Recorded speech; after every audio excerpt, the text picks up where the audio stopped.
Did you go to school in Philly? Are you still going to school? No No, I don't school. go to school. I pretended I went to Drexel for a while. Because people would just be walking around and be like, oh, like I'm like, yeah, just believed me. So I went with it. And how did you get into the kind of Philadelphia scene, if you will? Were you just living in the area, or? Well, so after high school, I was like, okay, I gotta get Double Suede in the scene in Philly because Oh, I so know that it that's exists. is that like your oldest band? Yeah, Double Suede, we've been together since our freshman. Well, Patrick is a year younger than us, so 2013, 2014. Okay, cool. And we've known each other a long ass time. Um, but yeah, I was like, I want to try to get them into the scene. And my friend was roommates with Hank Byerly. And my first ever show was Sandboxing's debut show. Wow, historic. Because I it was was like, there for oh, that. I was like, oh, we're gonna go to see Hank. And I was like, sick. So I brought Eric along and we went to Liz Lounge. And I was I, like, this is great. Let's I keep think I was doing there. I this. think that might have been the first time we ever met you. Yeah. Honestly, I think I met everyone there. I Like think that Yeah, so. was that sounds really familiar. yeah. So that's kind of how I got into the scene because I just kept going to shows and like talking to people.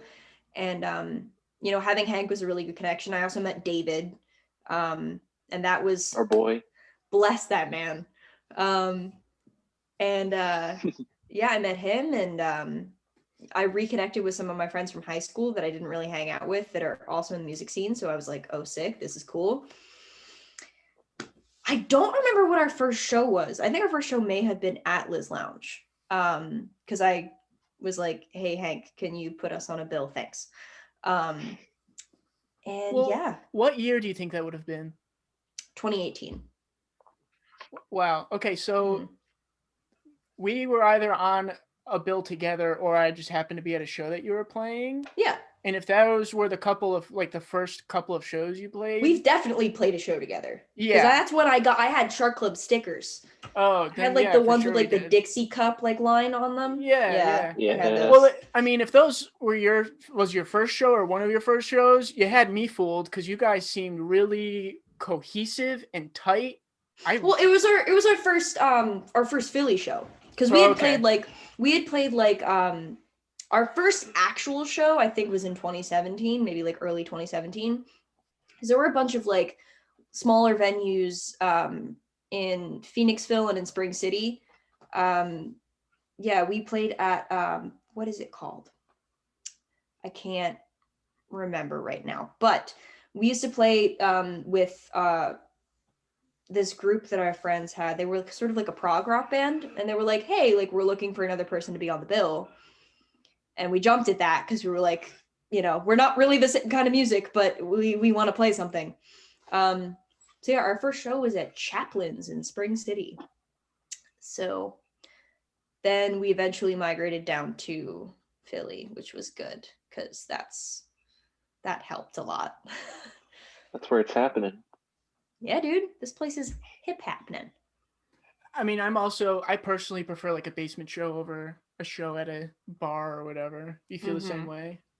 Yeah, it just feels so weird. I think I like the community aspect of like the DIY Oh, scene. for sure. Sometimes if there was a point in time where I was feeling a little gatekeepy, just because I play psych music and like a lot of them were like, hey, we want emo bands and punk bands and that's it. And we were like, Hmm. okay, well, but I think that recently there's been a lot more like experimental shows that I've been, like seeing, or I guess not recently, but like when shows were happening, there was a lot more bands that I was like, oh, we could play with them, And then we started hanging out with Polychromatics and their psych.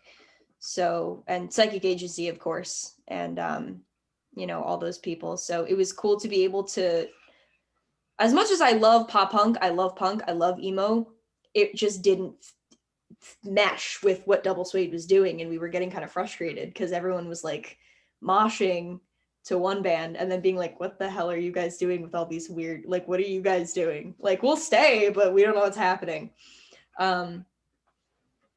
Yeah, like, I think that I've really grown to love, and plus all the people, like you guys, like the friends that I've met has been like, you know, these are like lifelong people for me, you know? So Yeah, I agree. I'm very thankful for the DIY community in Philly. Yeah, it's been incredible. And it's so, I mean, for us specifically, again, we live in Jersey and we don't get to play super often because we're either in school or working. Mm-hmm. So there might be, back when there were shows, like months in between times when we would not only play in Philly, but like play a show in general. Yeah. And when we do go back, it's like we were never gone, which is really nice. It's super nice. Because you get really dedicated fans, and you know, you start with your friends being your fans, and then it like kind of spreads. Yeah. And it's really cool. Would you say that's how your other projects like Yeet started, just through those friendships you fostered in the community? When did Allie and I meet? God, Allie and I met, I literally don't even remember how we met. I think we just sort of like were in the same areas and then we became friends.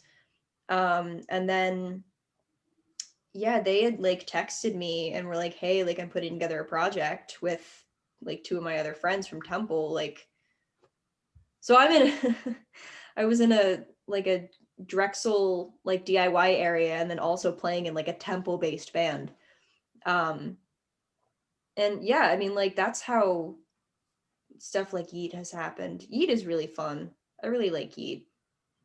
They Me fit too. a little bit more into the punky section of things because we just kind of play whatever the hell we want.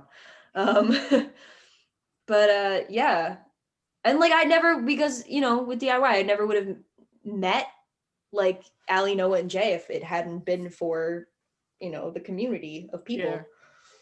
Yeah. Yeah, man. What about Muddy Jean? Are you still making music with Muddy Jean? I think I'm hanging out with Jake on Friday because Jake and I were roommates. Jake and I have been friends since high school as well. And he was also part of Double Suede for like a few months. And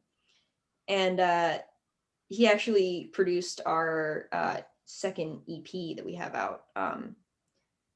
And yeah, we were living, it's actually weird because we moved in together because we were like, okay, we're gonna move to Philly and we're gonna make music and it's gonna be great. And then we moved to Philly and both got like really sad and just we just were like we didn't hang out. We just like we lived together. He lived up because it was like a loft. He lived upstairs. I could walk into his room and be like, let's make music, but we just didn't do that. And I mean a lot of that was my fault because I was just like, ugh. But we are trying to start to put together our third album. We've had a few shows. We played a Bernie rally actually, which was pretty cool. Nice. You know, a little political spice in there. But yeah, we really haven't been working on anything, but it'll be nice to kind of get back in the studio because that's really lyrically where I thrive is with Muddy Jean because I get to like write the lyrics and I get to write poems and it's fun. And so then when it is time to record that music, do you always go to a studio? No, Jake has his own kind of setup. We were going to Rec Philly a little bit, but you know we've just been recording with like Jake's setup that he has. We a few years ago we thankfully made enough money to get like a really nice mic, like with like the thing, like it's got like a thing and it's like a thing and it's big and fancy and it's the most expensive piece of equipment that we have. So that's definitely improved the quality. There's songs on Motions and Transitions that like you can tell were recorded with like a terrible like dynamic mic, and then the ones that were recorded with the really nice mic that we got like halfway through recording. But yeah, I'm so excited to work with Jake again because we once we get into the groove, we like get into the groove, you know. That's awesome.